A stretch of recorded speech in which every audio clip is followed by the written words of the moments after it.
Chào mừng các bạn đã quay trở lại với Sao Hoa Hàn. Hôm nay, các sao Hoa ngữ và Hàn Quốc có thông tin gì hot mà không thể bỏ qua.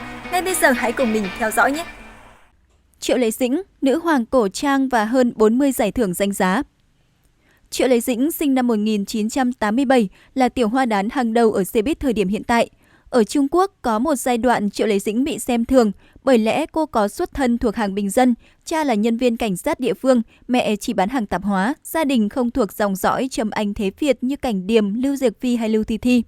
Triệu Lệ Dĩnh lại càng không phải cô gái ngay từ bé đã được gia đình cho theo đuổi các bộ môn nghệ thuật như Dương Mịch hay Địch Lệ Nhiệt Ba. Nhưng bằng nỗ lực không ngừng nghỉ, Triệu Lệ Dĩnh đã phá tan định kiến, đồng thời vươn lên hàng sao hạng A, có sức hút khổng lồ.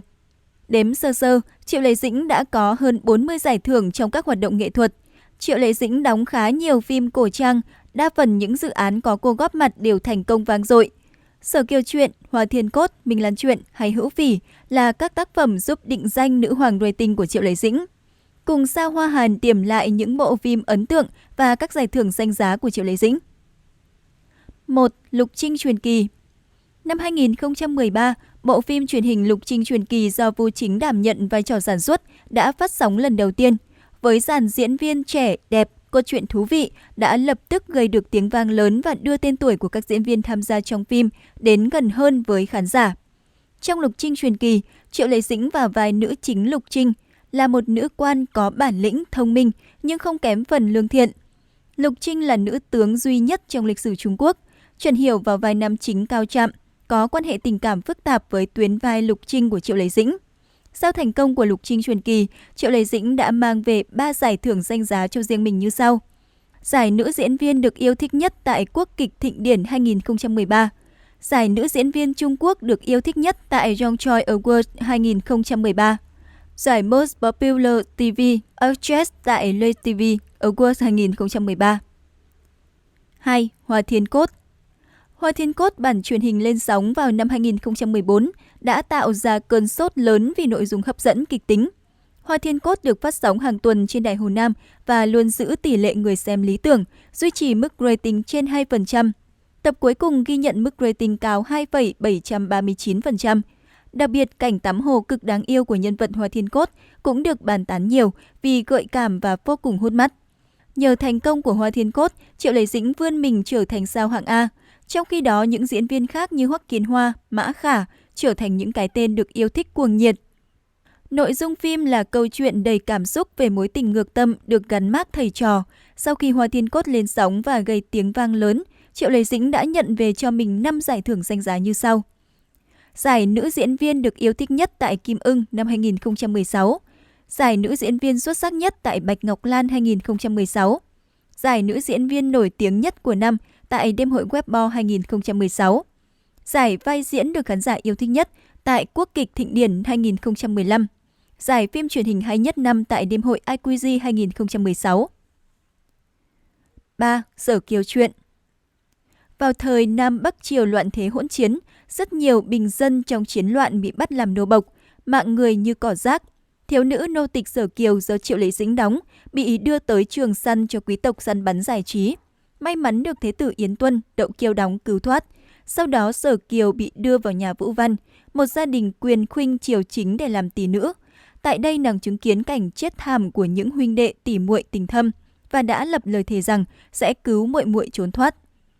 Với sự thông minh và tài trí hơn người, Sở Kiều được Vũ Văn Nguyệt, Lâm Canh Tân đóng chú ý, được huấn luyện nghiêm khắc, đồng thời kết tình bằng hữu sâu sắc với Yến Tuân. Sau này giữa Sở Kiều và Vũ Văn Nguyệt cũng nảy sinh tình yêu đôi lứa. Nhờ Sở Kiều Truyện, Triệu Lệ Dĩnh đã nhận về cho mình 3 giải thưởng danh giá như sau. Giải nữ diễn viên truyền hình của năm tại Tinh Quang Đại Thưởng 2017. Giải drama xuất sắc nhất tại ASEAN American International Film Festival 2017. Giải top 24 tác phẩm hot nhất thế giới tại ASEAN American International Film Festival 2017. 4. Minh Lan Truyện. Minh Lan Truyện kể về quá trình trưởng thành, tình yêu, hôn nhân của Thịnh Minh Lan, thiếu nữ con nhà quan thời Bắc Tống, cùng với 2 chàng trai là Cố Đình Diệp và Tề Hành. Thịnh Minh Lan từ nhỏ đã thông minh, xinh đẹp hơn người. Sớm mồ côi mẹ, Minh Lan phải sống trong cảnh mẹ cả không thương, tỉ muội khó chơi, phụ thân không coi trọng.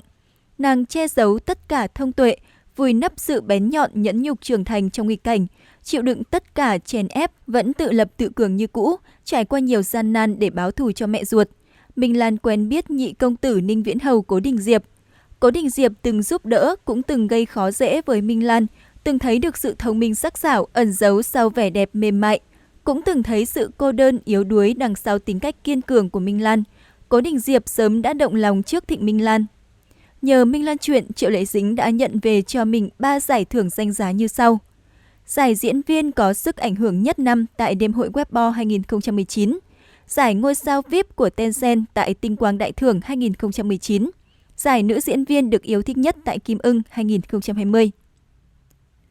5. Hữu Phỉ. Hữu Phỉ lấy bối cảnh chiến tranh Nam Bắc Triều, xoay quanh nữ chính Chu Phỉ, vốn là con gái của vị thủ lĩnh 48 Sơn Trại, nơi duy nhất yên bình giữa thời chiến loạn. Sau khi cha Chu Phỉ quyết định đến Nam Triều vào tá quân vương, Chu Phỉ cũng xuống núi bước vào hành trình chinh phục giang hồ. Trải qua nhiều biến cố, Chu Phỉ từ một cô gái chỉ biết vui đùa trở thành cao thủ vang danh thiên hạ.